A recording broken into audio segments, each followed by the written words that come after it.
What's going on, family? Hope everyone is well out there. Thank you again for everybody that was praying for us for the other day as we went to go and see what the update was on my father's case, which so many of you are following. And I just appreciate all the positive vibes, the prayers, the texts, everything, the Facebook messages, Instagram messages from everybody about that. So what happened, right?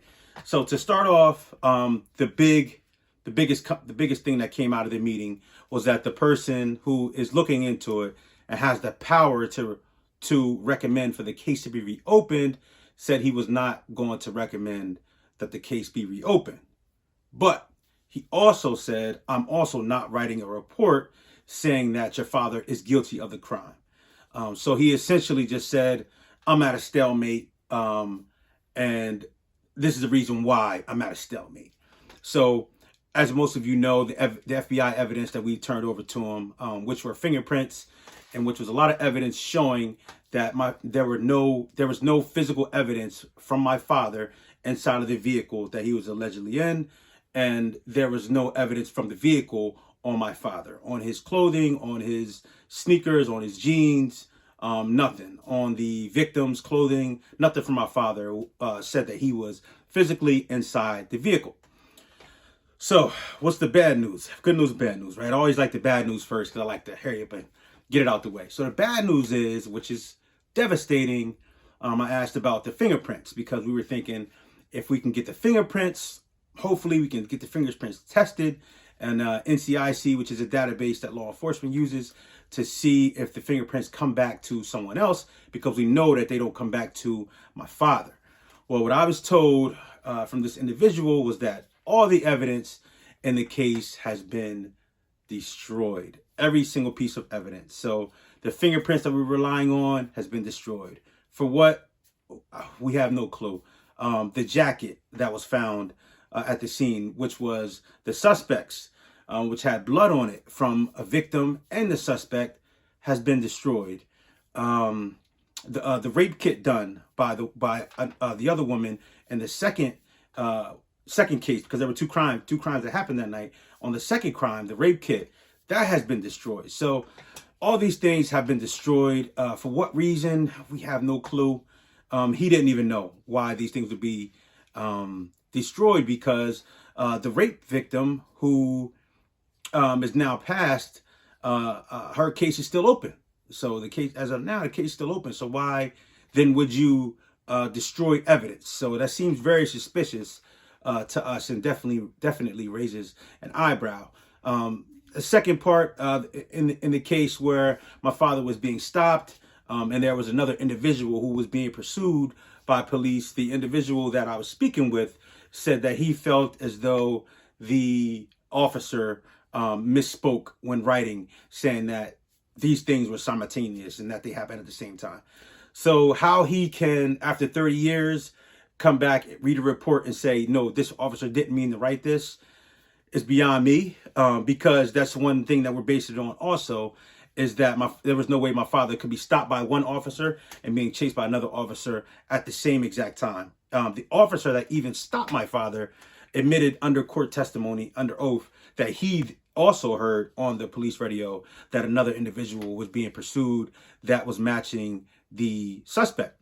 When that person was being pursued, they didn't catch the individual, but they did find the coat that he was wearing, and that coat had blood all over it. Not only that, but the victim, as you know, for most of you who have read the book or been keeping up with the case, the victim said that coat, the victim that was the kidnapped victim, said that was the coat that the suspect was wearing when he kidnapped her. So on to the last part of bad news that we got. I don't know if you want to call it bad news, but the witnesses. So there were 6 witnesses there that night, one of which pointed my father out in the lineup. 5 other individuals, 2 different sets, have said that it wasn't my father, that it was a different individual. All of these individuals were less than 10 feet away from my father during that morning of February 21st, 1987.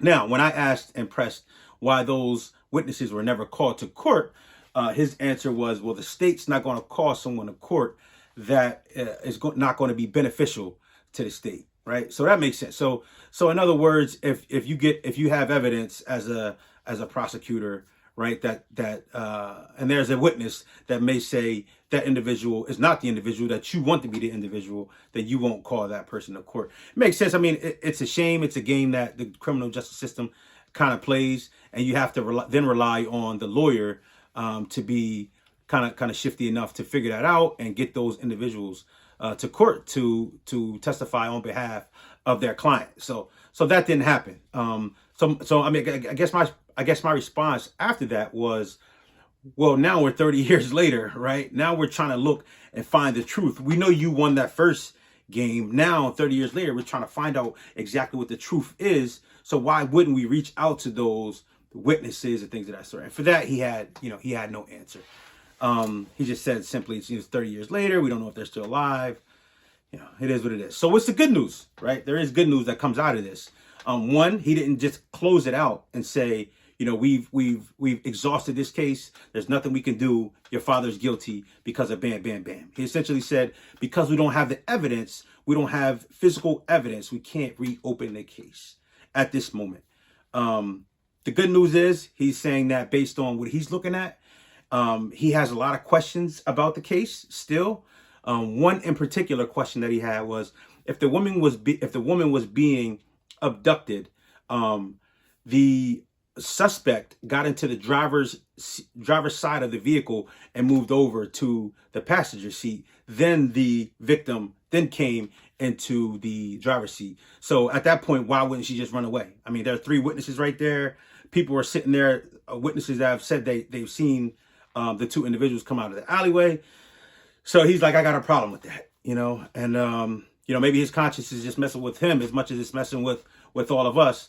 So he's recommended to the governor, kind of changing his mind a little bit, and recommended to the governor that yes, Daniel should be off the monitoring system and be shown some leniency because of the time served. And he also said the time served doesn't even match the crimes that he was found guilty of committing, even if he did commit those crimes. This person is saying, who's representing the courts, that Daniel should not have sat in jail for nearly 28 years for those crimes, nor should he be on any sex offenders list, because the crime that he was found guilty of committing does not meet that threshold of a person that will be on such a list.